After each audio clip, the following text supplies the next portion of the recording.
Senang sekali saya Rizka Desiantra dapat menyapa Anda kembali di pagi ini tentunya dengan topik-topik menarik dalam dialog Hai Balik Ken. Dan kami juga akan mengajak Anda untuk menyimak perbincangan kami bersama dengan narasumber-narasumber yang hadir di studio Pro 1 RRI Singaraja dengan topik-topik menarik yang sayang untuk Anda lewatkan. Pagi ini pendengar kami akan mengajak Anda untuk mengulik terkait dengan bagaimana upaya-upaya untuk mengantisipasi bencana-bencana yang terjadi begitu pada puncak musim hujan saat ini. Dan apakah benar untuk bulan-bulan ini adalah puncak musim hujan atau mungkin masih ada musim hujan susulan lainnya? Nanti kita akan konfirmasi bersama dengan narasumber terkait dan juga nanti Anda bisa ikut beratensi di 24644 di WhatsApp dan juga Anda bisa menyaksikan siaran live YouTube kami di RRI Singaraja Official. Pagi ini kami akan mengajak Anda untuk mengupas terkait dengan antisipasi bencana pada puncak musim hujan bersama dengan Prakirawan BMKG Stasiun Klimatologi Pali yang juga merupakan koordinator analisa, Ibu Made Dwi Wiratmaja SSI. Selamat pagi. Mbak Rizka nggih. Nggih, selamat pagi Pak Dwi ya. Nggih, betul. Nggih, Pak Dwi, terima kasih atas atensinya sudah berkenan bergabung bersama kami dalam dialog ini. Dan Pak Dwi tidak sendirian, nanti juga akan ada Bapak Ketua Relawan Kebencanaan dari Desa Gitkit, Bapak Putu Sutresna yang juga merupakan Wakil Ketua Relawan Kebencanaan Gitkit. Selamat pagi, Pak Putu. Ya, terima kasih sebelumnya Bapak sudah berkenan hadir di Pro 1 RRI Singaraja bergabung dalam dialog pagi ini. Dan nanti juga kita akan berbincang terkait dengan potensi kebencanaan, kemudian bagaimana langkah-langkah antisipasi yang harus kita lakukan di musim puncak penghujan kali ini bersama dengan Bapak Gede Darme Setiawan Esos selaku penyuluh bencana BPBD Buleleng. Om Swastiastu, Pak Darme, terima kasih sudah hadir sebelumnya pagi ini. Pendengar, kami akan mengajak Anda juga nanti ikut bergabung dalam dialog ini melalui 03622444 serta di 081139999790 dan juga Anda bisa menyematkan komentar Anda di RRI Singaraja Official ya. Dan bagaimana di daerah Anda nanti kami akan nantikan atensinya begitu. Dan pagi ini kami akan mengawali bersama dengan Bapak Dwi. Pak Dwi. Iya, apakah benar Pak Dwi untuk bulan-bulan ini merupakan puncak musim penghujan begitu untuk dari perakiraan yang akan disampaikan oleh BMKG ini? Iya. Baik, selamat pagi pendengar RRI Singaraja. Mungkin secara umum kita sampaikan di wilayah Bali, bahkan di Buleleng itu untuk musim hujannya itu biasanya memang di Desember hingga Februari. Ya. Nah itu puncak-puncak musim hujan itu di bulan Desember, Januari, Februari. Nah untuk tahun ini sebenarnya puncak musim hujan itu sudah kita lewati sesuai dengan prediksi BMKG itu terjadi di bulan Desember kemarin, Mbak Rizka. Ya. Artinya memang sudah lewat untuk puncak musim hujannya begitu ya Pak Dwi ya? Betul. Kalau kita bicara data curah hujan yang turun di bulan Desember dan Januari itu secara umum lebih besar daripada bulan Februari. Ya. Nah, hanya saja memang masih terjadi hujan di sebagian besar wilayah Bali, bahkan beberapa daerah memang curah hujannya masih cukup tinggi. Tapi secara akumulasi tidak memenuhi kriteria menjadi puncak musim hujan begitu. Oke, berarti memang walaupun puncak musim hujan sudah berlalu di bulan Desember, tapi potensi terjadinya hujan, kembali hujan lebat seperti itu masih bisa terjadi. Betul. Begitu ya Pak Dwi ya? Betul, apalagi potensi hujan yang akan terjadi ini mungkin lebih banyak ke hujan-hujan deras dengan durasi sangat singkat. Nah, cuman ini yang perlu diwaspadai. Kita akan menuju musim kemarau. Nah, kita ngomongin musim kemarau lagi nih, padahal baru musim hujan. Nah, di secara umum, secara normal ini di bulan Maret itu adalah musim-musim transisi di mana nanti akan sering kita temui hujan-hujan deras dengan durasi singkat disertai dengan angin kencang bahkan petir. Nah, mungkin beberapa hari terakhir sudah mulai terjadi nih di wilayah Bali, Mbak. Oke, baik. Ini yang perlu menjadi pemahaman juga untuk masyarakat bahwa walaupun puncak musim hujan sudah terjadi, tapi masih ada potensi. Jadi tidak boleh kita lengah terkait dengan potensi bencana yang bisa terjadi di hari-hari ini. Pak Dwi, saya mau ke Pak Wakil Ketua Relawan terlebih dahulu ya Pak Dwi ya. Iya. Ya, baik. Bapak, kalau kita lihat tadi keterangan dari BMKG mengatakan bahwa memang walaupun puncak musim hujan sudah berlalu, tapi potensi adanya hujan lebat disertai petir dan juga angin kencang dalam durasi singkat itu masih bisa terjadi begitu. Salah satunya mungkin di daerah Git-Git karena kita tahu itu daerah yang dataran tinggi, kemudian sering ada kejadian bencana juga. Apa yang sudah dilakukan begitu dari relawan sendiri untuk mengantisipasi hal-hal yang tentunya kita tidak inginkan di musim-musim saat ini? Oke, terima kasih Mbak Rizka dan Pak Dwi juga dan Pak Gede Darmo yang ada di studio dan rekan-rekan RRI semua. Kami di relawan di sini sudah sudah mempunyai beberapa kali pengalaman dari 2014 ketika kami belum ada forum waktu itu.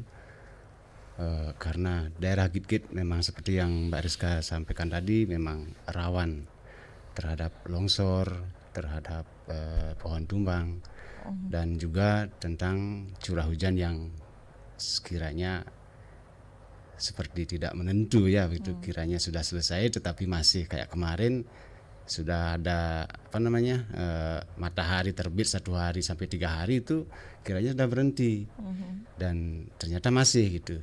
Jadi kiat-kiat kita di relawan ini memang kita sudah selalu mengantisipasi karena kita juga di sini ada grup ya, ada grup dan informasi yang menyangkut tentang kebencanaan dulu ini sudah bisa disampaikan dari masyarakat atau dari pihak-pihak lain dan kita di relawan memang siaga untuk itu. Ya, baik. Berarti memang sudah siaga untuk kemungkinan-kemungkinan yang bisa terjadi begitu ya. Dan langkah-langkah yang akan diambil juga memang sudah didiskusikan oleh forum. Saya mau ke Pak Darmo. Pak Darmo, kalau melihat dari potensi bencana yang mungkin terjadi baik di puncak musim hujan yang sudah berlalu ataupun saat ini begitu, apa yang kemudian menjadi seruan dari BPBD untuk dapat mengantisipasi hal-hal yang tentunya kita tidak inginkan, terutama untuk masyarakat-masyarakat yang berada di daerah-daerah rawan bencana? Ya, selamat pagi Bu Rizka dan juga seluruh pendengar setia Pro 1 RRI Singaraja. Jadi seperti sampaikan oleh Pak Dwi tadi, kita yang takutkan itu nanti di transisinya, di peralihan antara musim penghujan ke kemarau. Kita berkaca di data tahun 2024, di mana di transisi itu di bulan Maret, justru itu pecah kejadian bencananya benar-benar sangat banyak. Dalam satu hari itu bisa mencapai 30 kejadian di beberapa titik. Itu yang perlu kita perhatikan dan kita waspadai juga di transisinya ini. Setelah puncak kita bisa lewati itu, masih ada transisi lagi. Ini seperti grafik yang naik lagi terkait dengan potensi bencananya itu. Kalau di tahun 2024 di bulan Maret sendiri itu ada kejadian 153 kejadian. Yang dominannya itu bencana hidrometeorologi basah itu. Karena cuaca ekstrim pemicunya, tanah longsor dan banjir, dan cuaca ekstrim memicu pohon tumbang itu. Banyak sekali kejadiannya. Itu yang perlu kita antisipasi, apalagi kita akan masuki bulan Maret dan transisi ini. Itu perlu diperhatikan bersama. Dan juga kita compare data di tahun 2024 di mana ada 112 sampai Februari kejadian bencananya. Kalau kita lihat di tahun 2025 sampai bulan Februari niki 182 kejadian. Itu sudah mengalami grafik peningkatan yang signifikan kejadian bencana. Ini perlu kita antisipasi juga ke depannya, bukan untuk menakut-nakuti tapi untuk membuat kita aware dan kita lebih waspada terkait dengan ancaman bencana sekitar kita apalagi untuk masyarakat khususnya yang tinggal di daerah yang tinggi seperti Gigit, Wonogiri dan juga daerah lainnya. Itu perlu kita antisipasi cuaca ekstrimnya. Kalau kita lihat cuaca ekstrim ini merupakan salah satu dari 9 potensi bencana yang ada di Kabupaten Buleleng, yang dimana berdasarkan dokumen kajian risiko bencana kami, cuaca ekstrim ini memiliki kelas risiko tinggi dan juga semua kecamatan di Buleleng ini punya ancaman atau potensi cuaca ekstrim, sehingga perlu kita waspadai karena cuaca ekstrim ini ngajak temannya dia, ngajak beberapa kejadian-kejadian terusan dari cuaca ekstrim ini, pohon tumbang, kemudian juga bencana hidrometeorologi diajak lagi, banjir, tanah longsor, dan juga gelombang ekstrim dan menyebabkan abrasi. Itu beberapa yang perlu kita antisipasi untuk masyarakat pesisir, masyarakat tinggi, apalagi topografi kita negara gunung itu. Kita perlu identifikasi dulu potensi bencana kita dan juga sama-sama kita tahu dulu peringatan dininya. Salah satunya kita bisa akses dari info BMKG itu kita sangat membantu selama ini untuk bisa menginformasikan masyarakat, khususnya di pesisir nelayan dengan tinggi gelombang yang misalnya sampai di atas 2,5 meter, itu bisa kita instruksikan ke mereka untuk lebih waspada atau mulai mengurangi kegiatan melaut. Kemudian apabila cuaca ekstrim terjadi, itu bisa kita informasikan kepada masyarakat. Seperti misalnya di ST3 Gigit waktu ini kita sempat sosialisasi, dan juga sana ada langkah mitigasi yang cukup bagus mengingat letak mereka yang cukup rawan ya, apalagi daerah tebing dan sekitar mereka sekolahnya itu. Apabila memang ada tanda-tanda akan terjadi cuaca ekstrim, seperti misalnya hujan yang akan lebat, misalnya mendung yang sangat gelap awannya itu, jadi siswa sudah mulai disuruh untuk bisa pulang lebih awal dan bisa mengurangi aktivitas mereka di sekolah. Itu langkah antisipasi untuk menghindari hal-hal tak diinginkan, apalagi mereka menghabiskan banyak waktu di sekolahnya. Itu bisa langkah-langkah antisipasi tanda-tanda alam dan juga potensi bencana sekitar kita. Ya, baik. Berarti memang seperti yang tadi disampaikan oleh Pak Darmo, juga memang ada beberapa hal yang perlu diperhatikan untuk masyarakat yang ada di daerah rawan bencana. Saya mau kembali ke Pak Dwi. Pak Dwi, kalau berbicara tentang daerah rawan bencana ini di musim-musim saat ini, untuk di daerah Bali itu di mana saja beli yang menjadi catatan untuk dari BMKG sendiri? Ya, kalau secara umum untuk bencana hidrologi ini kan memang di daerah-daerah tengah ya. Nah, uniknya ini di daerah Buleleng seperti kontur mini dari Pulau Bali itu sendiri. Jadi daerah dataran rendahnya sangat banyak, kemudian daerah dataran tingginya juga ada. Nah, jadi kompleks ini di sini. Jadi ketika terjadi nanti hujan deras berpotensi longsornya ada di daerah Sukosade. Kemudian ketika ada gelombang tinggi, daerah-daerah seperti Celukan Bawang, pesisir utara itu yang terpapar. Gitu. Jadi memang sangat luar biasa sekali daerah topografis di Buleleng terkait dengan bencana ini. Nah, untuk curah hujan sendiri kami prediksi di awal Maret hingga pertengahan nanti peluang hujannya masih cukup tinggi, hampir di seluruh wilayah Bali. Nah ini yang perlu menjadi catatan bahwa kondisi peralihan musim hujan ke musim kemarau, di mana nanti ciri khasnya ya hujan deras, durasinya singkat, disertai dengan angin kencang dan petir, itu masih berpotensi terjadi hampir di seluruh wilayah Bali, Mbak.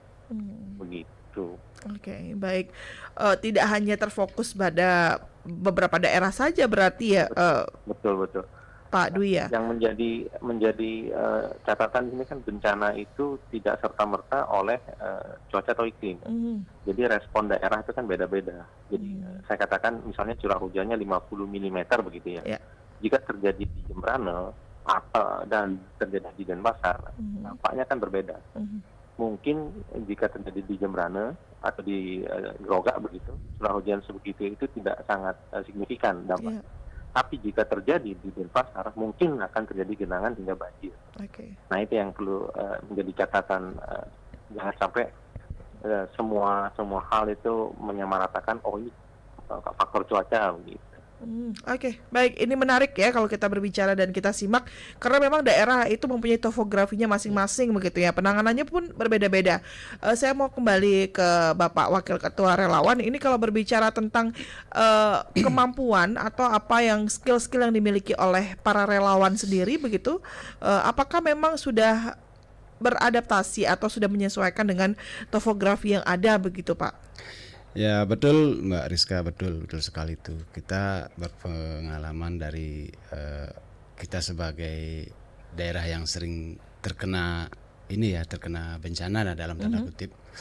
Kita belajar dari sana gitu. Walaupun kita tahu SDM kita sebagai relawan yang terbentuk ini ada 13 orang ini memang belum begitu memahami atau punya skill dasar di saat bagaimana kita menghadapi sebuah bencana, entah itu pohon tumbang atau tanah longsor. Tetapi karena semangat kita terlalu besar, sudah dididik dari 2014 dari kepemimpinan Pak Mekel, Pak Putu Wardana, sampai sekarang Pak Putu Harcane juga terus digodok dan terus ditumbuhkan. Makanya relawan kita ini sepertinya gini, sepertinya dia bisa gitu ketika ada sesuatu sing taen banyak dorinan Bu, seperti itu bahasa Balinya ya, taen banyak dorinan asalkan informasi itu masuk.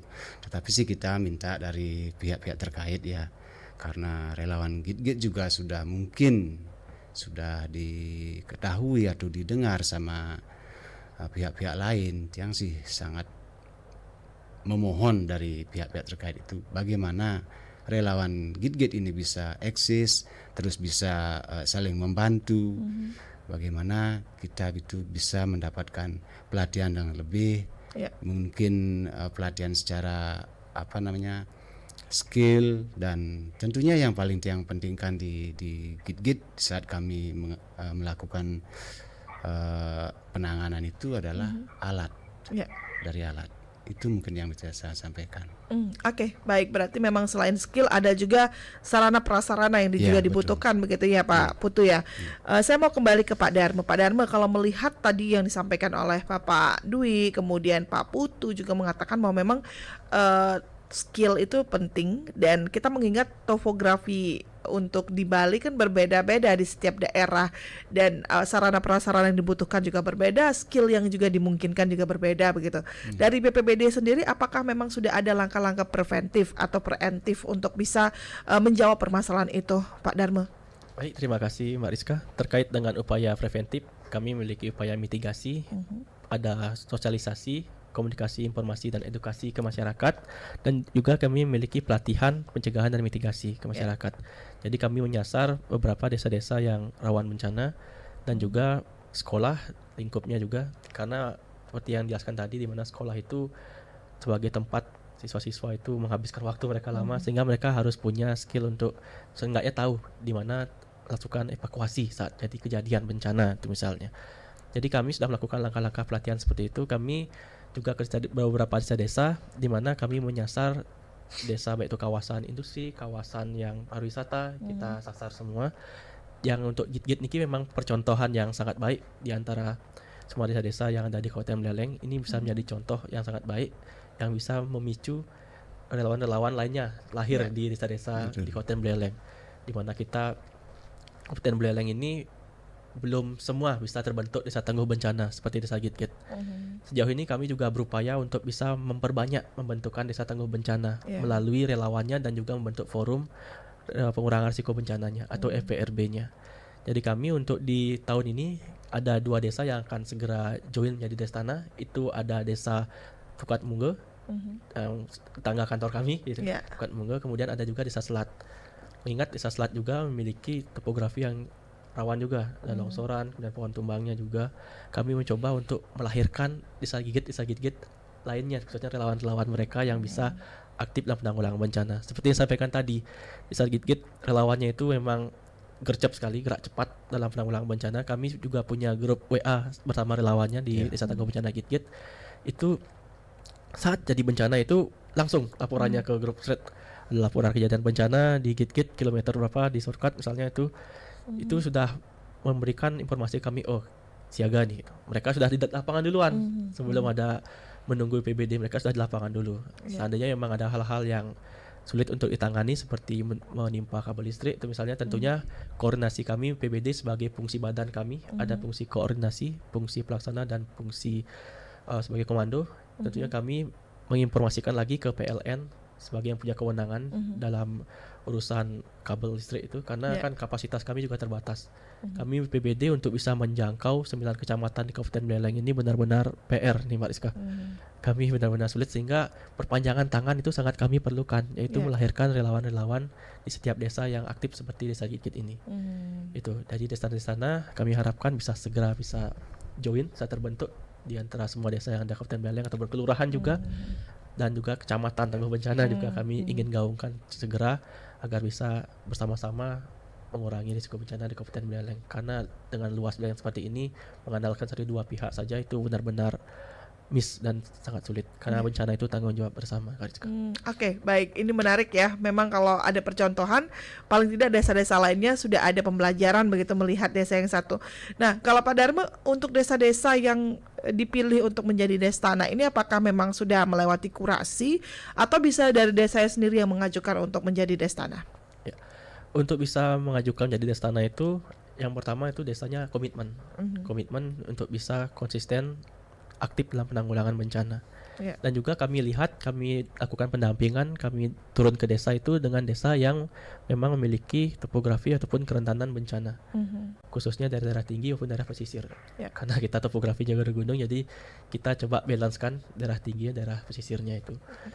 Khususnya seperti misalnya Gitgit sudah, Wonogiri juga sudah terbentuk di tahun 2024, kemudian Pancasari juga sudah terbentuk. Itu desa-desa yang memang rawan bencana hidrometeorologi. Ya. Itu komitmen. Kemudian desa-desa itu mau membentuk relawannya dan juga mau peduli dengan relawan mereka, dengan catatan relawan itu tidak hanya sekedar SK dan juga aktif dalam penanggulangan bencana.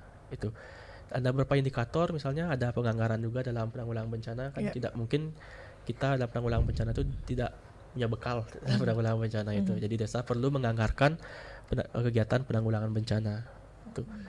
Kami juga sudah melaksanakan penilaian ketangguhan desa. Dari penilaian ketangguhan desa ini, kita bisa melihat desa-desa yang memang memiliki kapasitas yang dominan, yang cukup relevan untuk kita bentuk Destana di sana.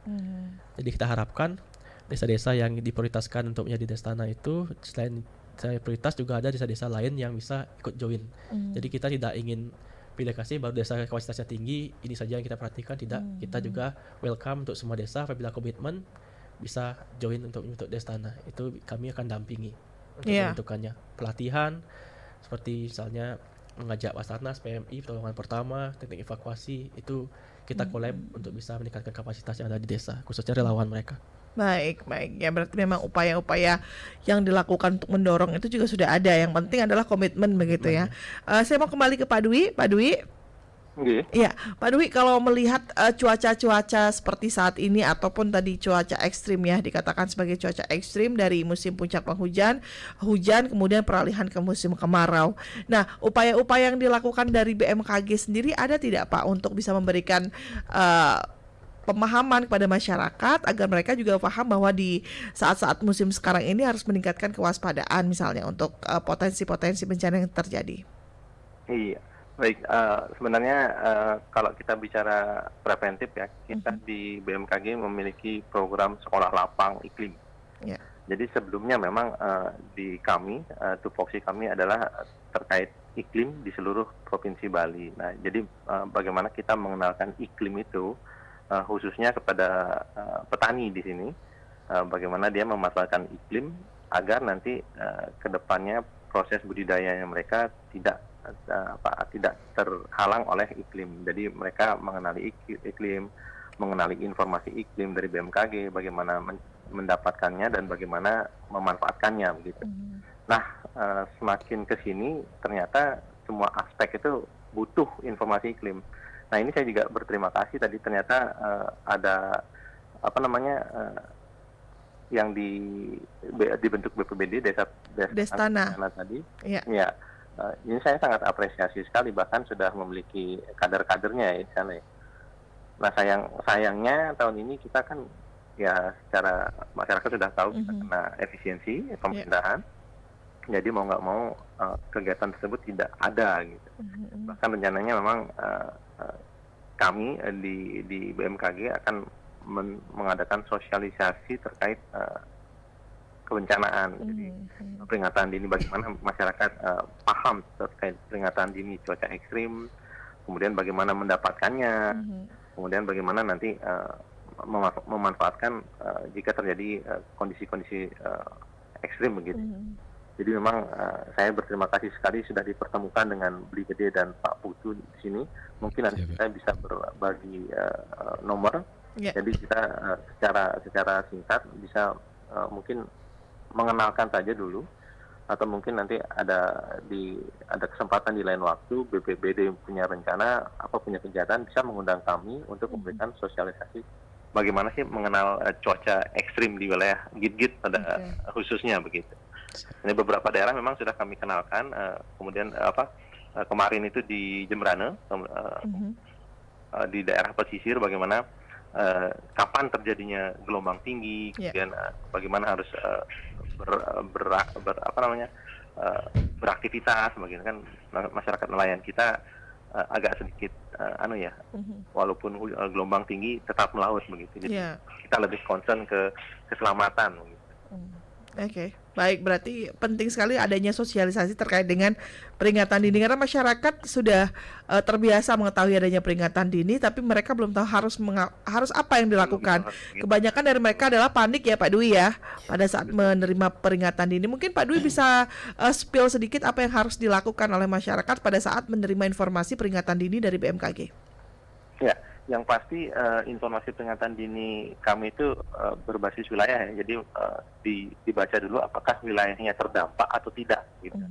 Jangan sampai kita membuat di wilayah Gloga yang di kubu tambahan yang panik kan itu salah begitu ya.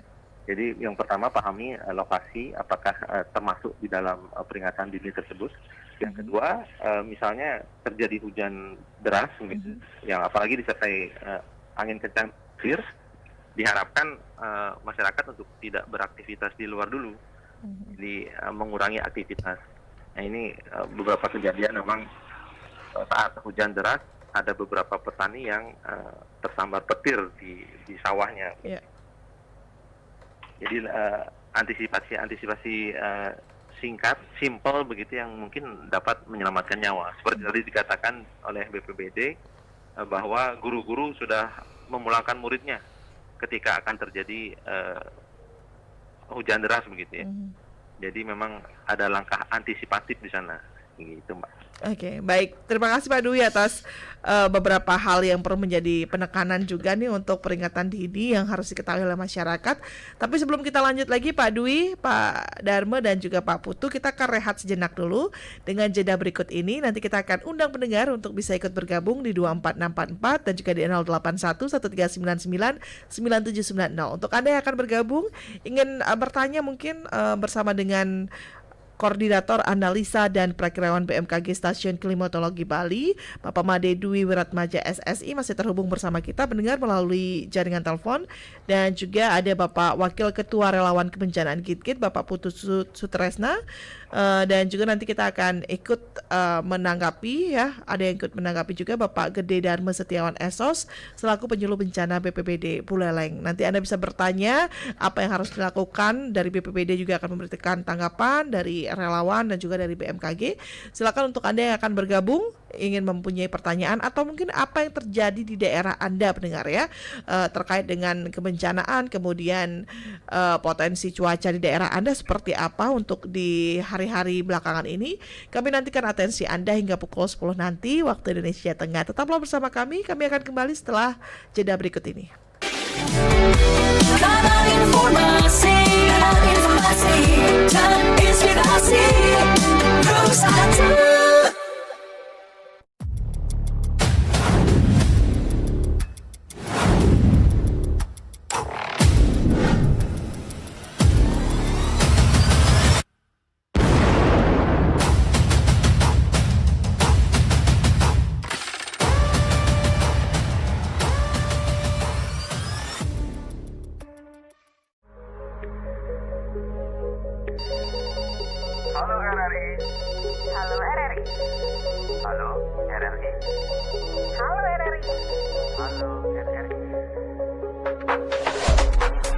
Halo RRI hadir setiap Senin dan Jumat dari pukul 9 sampai dengan pukul 10 pagi. Anda bisa sampaikan semua keluhan, masalah, atau informasi melalui line telepon 0362 24644 atau WhatsApp 0811 3999790 dan media sosial RRI Singaraja. Suarakan masalah Anda dan temukan solusinya bersama Halo RRI.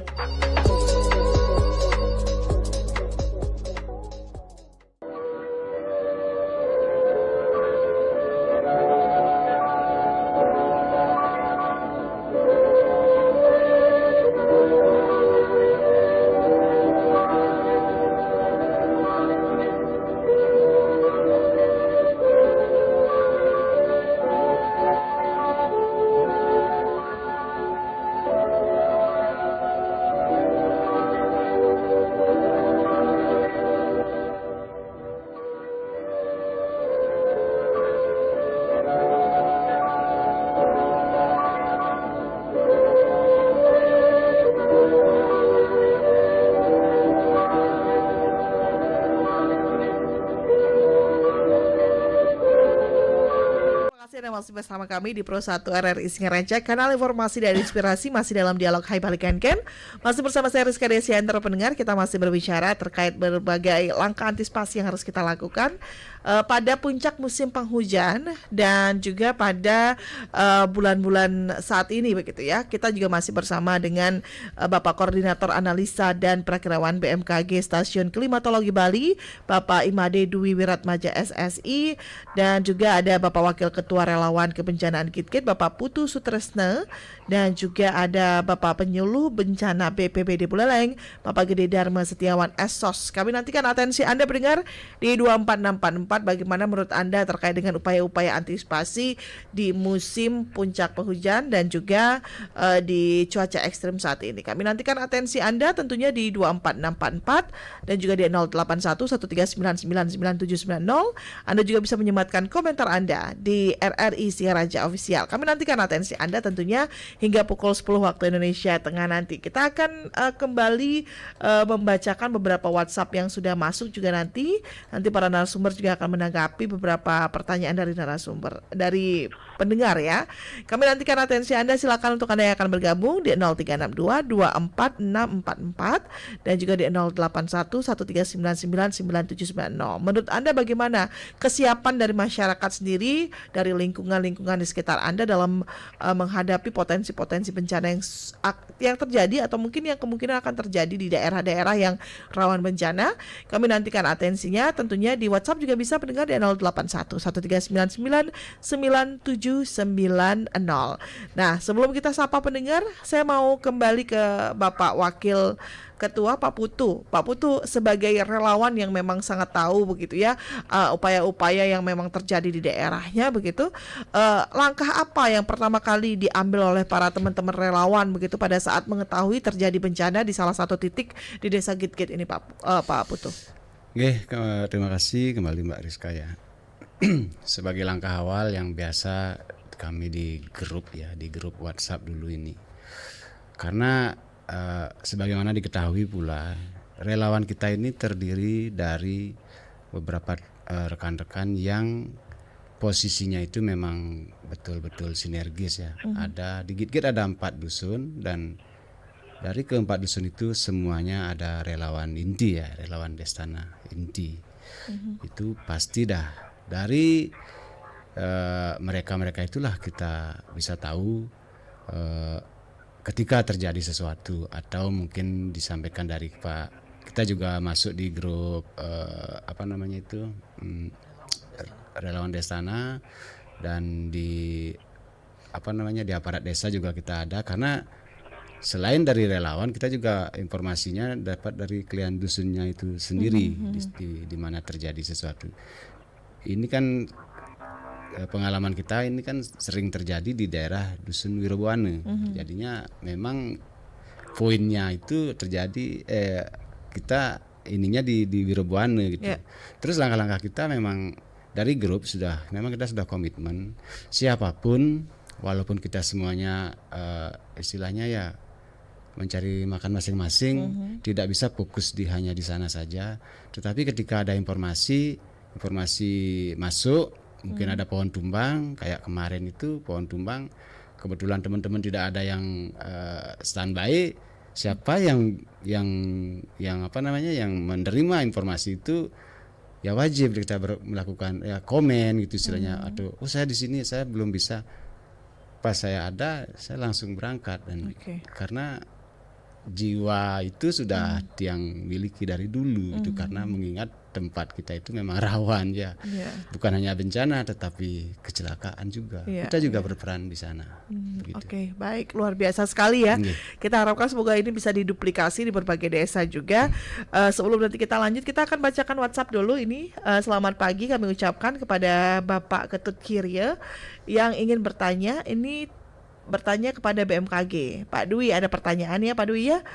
Ini terkait dengan kategori apa saja yang masuk dalam peringatan dini agar masyarakat tidak khawatir begitu, karena saya sering sekali melihat adanya informasi peringatan dini begitu di berbagai daerah dan di berbagai siaran-siaran yang ada, baik siaran TV dan juga di berita-berita yang ada. Terima kasih, mohon dijawab. Baik, terima kasih Pak Ketut. Pak Dwi, ini apa saja kategori yang dimaksudkan oleh peringatan dini itu? Karena kan memang kalau kita lihat kan sering beberapa kali ada informasi terkait dengan peringatan dini. Silakan Pak Dwi. Iya, baik. Kalau kita bicara peringatan dini, itu kan dasarnya cuaca ekstrim ya. Nah, dari BMKG sendiri sudah menentukan ada beberapa kriteria cuaca ekstrim. Salah satunya adalah curah hujan. Ya. Nah, curah hujan kalau melebihi dia 100 mm per hari, itu dikatakan curah hujan sangat lebat. Bahkan lebih dari 150 mm per hari itu sudah kategori curah hujan ekstrim. Ya. Nah, itu kalau terjadi satu hari. Bagaimana terjadi dengan jam? Nah, kalau di atas 50 mm per jam, nah itu sudah bisa dikatakan cuaca ekstrim. Begitu. Itu dari curah hujan. Kemudian ada suhu. Ketika suhu itu sudah akan mencapai lebih dari 3 derajat dari biasanya, itu kita katakan suhu ekstrim. Kemudian ada lagi angin. Jika kecepatan angin mencapai lebih dari 25 knot atau kurang lebih 50 km per jam, itu sudah dikatakan cuaca ekstrim. Nah, dari poin-poin inilah nanti kalau misalnya ada indikasi salah satu itu terjadi, kita pasti memberikan peringatan dini. Yeah. Hanya saja selama ini memang kebanyakan peringatan dini kita itu di seputar curah hujan. Jadi kalau misalnya ada potensi curah hujan deras begitu, kita pasti akan mengeluarkan peringatan dini begitu Mbak Rizka. Ya, baik. Artinya itu yang perlu dipahami oleh masyarakat. Begitu tidak serta-merta kalau peringatan dini itu akan mendatangkan suatu kebencanaan begitu ya Pak? Betul. Ya, jadi memang ini yang harus, dan di mana kita bisa mendapatkan informasi peringatan dini yang akurat dari BMKG? Ya, saat ini kan BMKG sendiri sudah mulai memberikan informasi di berbagai kanal ya. Jadi ada, kalau misalnya anak-anak muda sekarang lebih suka Instagram, kita juga sering mengupload di Instagram, kemudian di Facebook, di web, kemudian di Telegram begitu. Jadi semua media sosial sudah kita share, istilahnya begitu. Jadi tadi yang saya sampaikan adalah peringatan dini terkait cuaca. Ya. Bagaimana peringatan dini terkait iklim? Kami juga memiliki, jadi kita memiliki perakiraan bagaimana potensi 10 hari ke depan misalnya. Nah, untuk wilayah-wilayah di Buleleng, khususnya dari Kecamatan Kubu Tambahan, TJ Kule, itu hampir setiap tahunnya selalu mendapatkan peringatan dini kekeringan. Ya. Jadi dasarnya sudah tidak hujan bahkan sampai 6 bulan misalnya. Jadi kita berkala secara setiap 10 hari itu memberikan informasi bahwa di kecamatan-kecamatan ini berpotensi terjadi kekeringan ekstrim begitu. Jadi sudah tidak turun hujan. Begitu Mbak Rizka. Ya, baik. Ini juga perlu menjadi pemahaman kita bersama begitu agar tidak panik. Biasanya kan panik begitu ya Pak Darmo ya. Sebelum kita ke Pak Darmo, kita sapa dulu pendengar, ada yang bergabung di via WhatsApp. Selamat pagi RRI. Halo, selamat pagi RRI. Halo, selamat pagi. Iya, dengan Bapak siapa ini Pak? Saya Tiang dengan Benson. Iya, Pak Benson. Nah, silakan Pak Benson bersama dengan BMKG, BPBD dan juga dari relawan. Nggih. Bapak narasumber nggih. Melihat situasi seperti sekarang yang masih banyak terjadi atau setiap tahun berulang juga ya, longsor dan sebagainya, khususnya di daerah Git-Git misalnya. Kira-kira dari dinas terkait lah ya, pernah nggak ada sejenis evaluasi misalnya, misalnya daerah Git-Git dikategorikan tanahnya mudah longsor, kemudian dicarikan sebuah solusi, misalnya ditanam pohon apa misalnya. Sering lihat di luar negeri kan ada yang dipasangkan kayak jaring gitu misalnya untuk menahan tanahnya nggak longsor misalnya. Itu pernah nggak dilakukan evaluasi sehingga kemudian langkah yang diambil bukan mengatasi tanah yang longsor, tapi bagaimana caranya biar tanah tersebut tidak longsor gitu misalnya. Baik. Itu satu. Yang kedua tentang yang rasa beberapa waktu terakhir ya, banyak pohon-pohon perindang yang di jalan itu kan mulai kayak dipotong-potong itu. Itu kira-kira ada penanaman ulang nggak atau gimana? Karena kan kalau dari saya kecil dulu kan biasanya kan pohon asem ya. Ya. Kalau sekarang kan pohon penggantinya itu saya nggak tahu namanya apa, mudah patah dan sebagainya, itu gimana jadinya dia? Iya. Baik. Oke, terima Pak kasih. Benson, terima kasih atas atensinya Pak Benson. Selamat pagi. Luar biasa untuk perhatiannya begitu sebagai masyarakat. Nanti kita akan tanggapi juga. Untuk Anda yang lain yang akan bergabung juga nanti kita akan buka lagi jika memang masih ada waktu yang memungkinkan begitu ya. Kita sapa satu telepon lagi ya sebelum ditanggapi. Selamat pagi RRI. Halo, selamat pagi. Halo, selamat pagi dengan Pak Mariase ya. Pak Dada. Oh, Pak Dada. Ya, Pak Dada. Dari mana Pak Dada? Di Sangsit. Pak Dada di Sangsit. Nah, silakan Pak Dada. Ini kan kita bertani atau perjalanan di musim panas atau di musim hujan, kita kan tidak bisa tidak melakukan perjalanan. Terus walaupun mungkin yang mendengarkan radio tidak terlalu banyak, mungkin nggak setiap acara apapun nanti kalau khususnya ketika musim hujan selalu diinformasikan cuaca. Tuh, kalau saya masih ingat di zaman dahulu kira-kira 30 atau 20 tahun lalu saya tinggal di negara lain. Setiap jam habis berita selalu ada peringatan tentang cuaca. Itu di radio swasta atau radio pemerintah selalu ada itu setiap jam habis ada breaking news misalnya, selalu diikuti dengan berita tentang cuaca. Walaupun misalnya tidak semua orang mendengarkan radio, tetapi kan bagus sekali.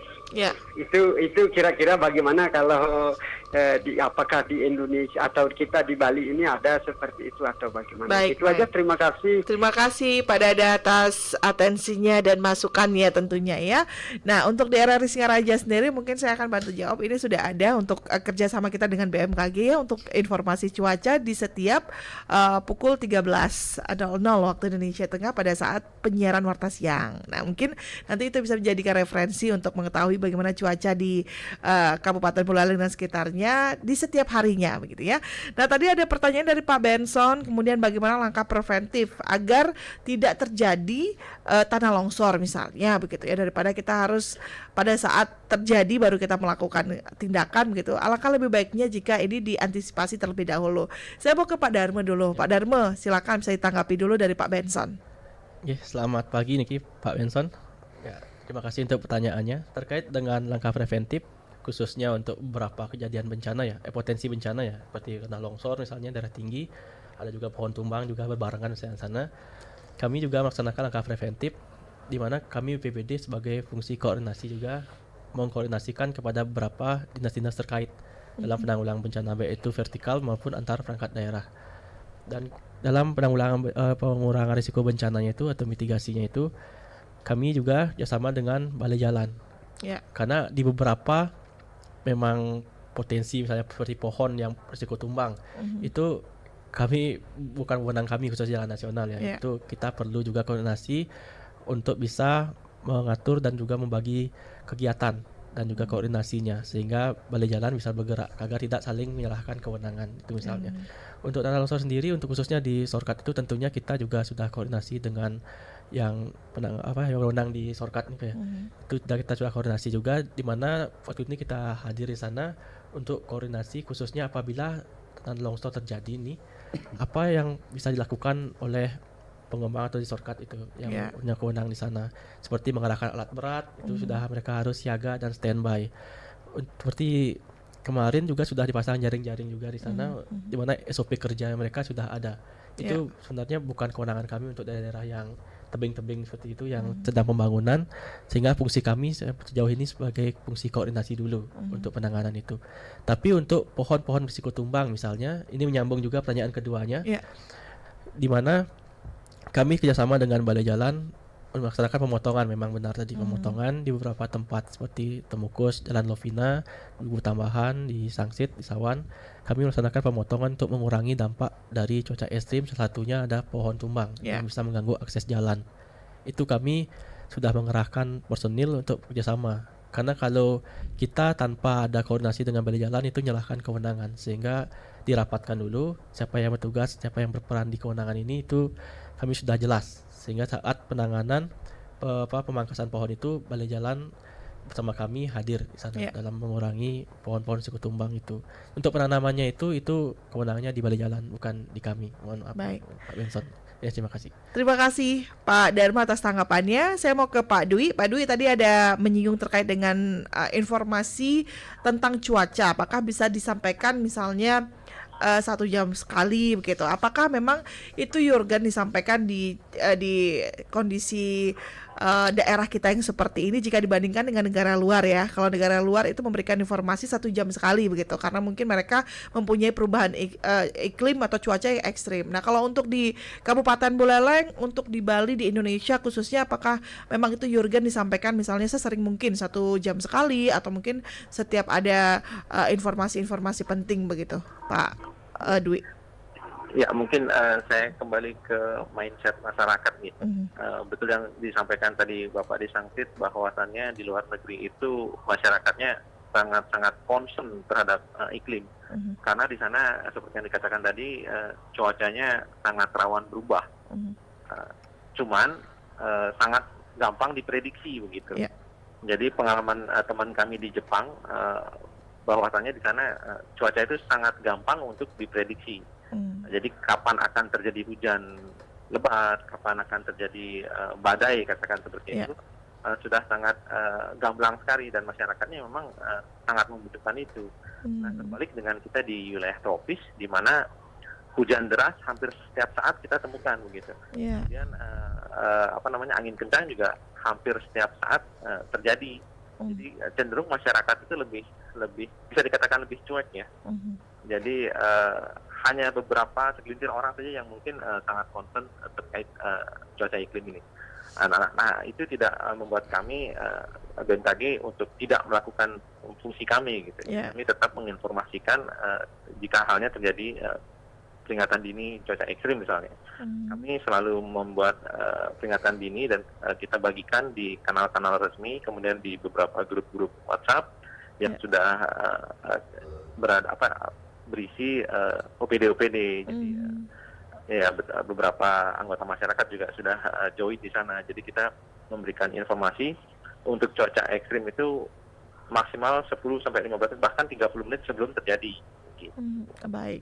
Baik Pak Dwi, terima kasih atas tanggapannya. Tidak terasa juga kita sudah mendekati waktu pukul 10 waktu Indonesia Tengah.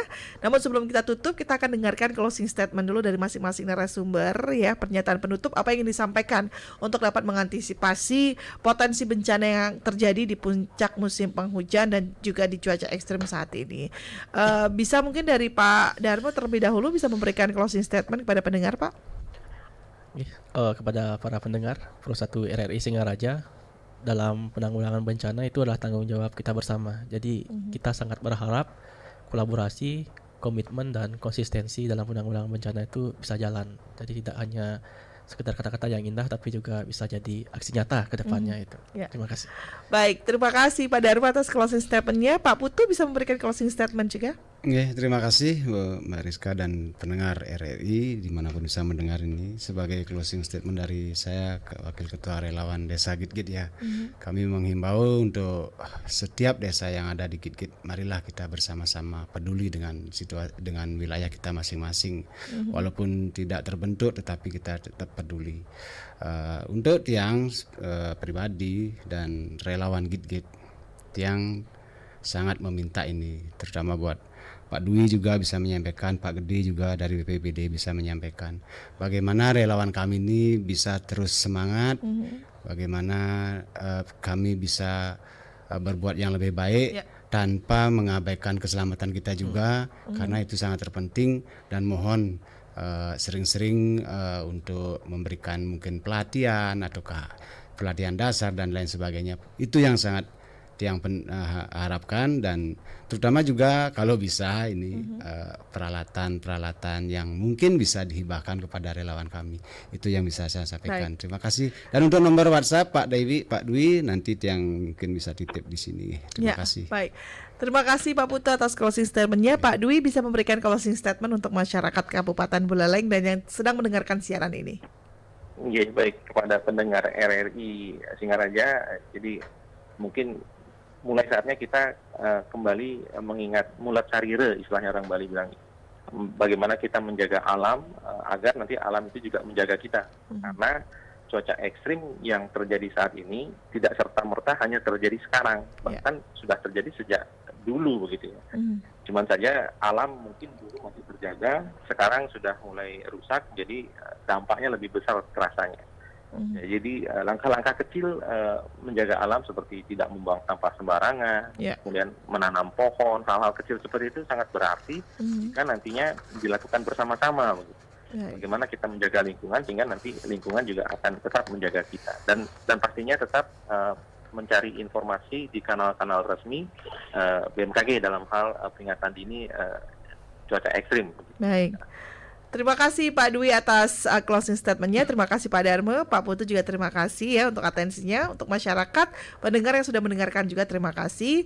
Dan akhirnya kita harus tutup untuk dialog pagi ini. Pak Dwi, selamat melanjutkan tugas kembali Pak Dwi. Salam sehat selalu. Oke, terima kasih Mbak Rizka. Iya, baik. Pendengar, selepas ini jangan kemana-mana. Kami akan hadir lagi dengan beragam acara menarik lainnya yang sayang untuk Anda lewatkan. Tetaplah bersama kami. Saya Rizka Desiandra. Selamat pagi.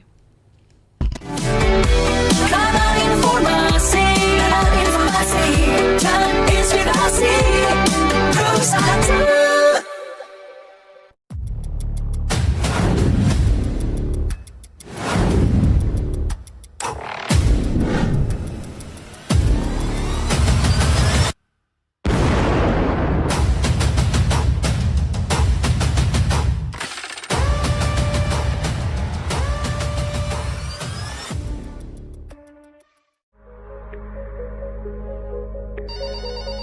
Halo RRI. Halo RRI. Halo RRI. Halo RRI. Halo RRI. Halo RRI hadir setiap Senin dan Jumat dari pukul 9 sampai dengan pukul 10 pagi. Anda bisa sampaikan semua keluhan, masalah, atau informasi melalui line telepon 0362 24644 atau WhatsApp 0811 3999790 dan media sosial RRI Singaraja. Suarakan masalah Anda dan temukan solusinya bersama Halo RRI.